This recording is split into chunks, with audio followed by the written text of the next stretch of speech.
BJP ఆవిర్భావ దినోత్సవం సందర్భంగా మార్కాపురం అసెంబ్లీ నియోజకవర్గ కార్యాలయంలో బీజేపీ నియోజకవర్గ ఇన్ఛార్జి పివి కృష్ణారావు ఆధ్వర్యంలో ఘనంగా నిర్వహించడం జరిగింది. కార్యక్రమంలో రాష్ట్ర కార్యవర్గ సభ్యులు ఎస్ శ్రీనివాస్ బీజేపీ జెండా ఎగురవేసి మిఠాయిలు పంచి అనంతరం జరిగిన కార్యక్రమంలో కార్యకర్తలను ఉద్దేశించి మాట్లాడుతూ బీజేపీ పార్టీకి కార్యకర్తలే వెన్నుముకని, బీజేపీ నినాదం సబ్కా సాత్ సబ్కా వికాస్ కార్యక్రమాన్ని అట్టడుగు వర్గాలు అందరికీ చేరేటట్టు చూడాలని పిలుపునిచ్చారు.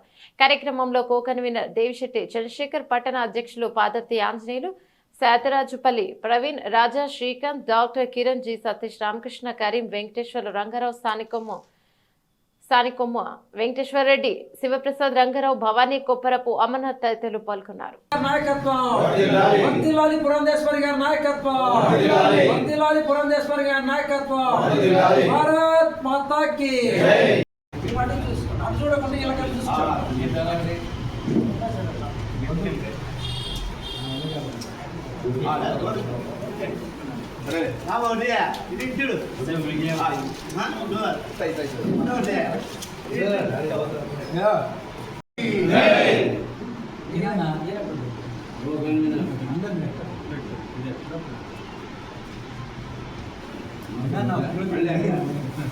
సేమ్ డైరెక్ట్ నుంచి తీసుకుంటాం.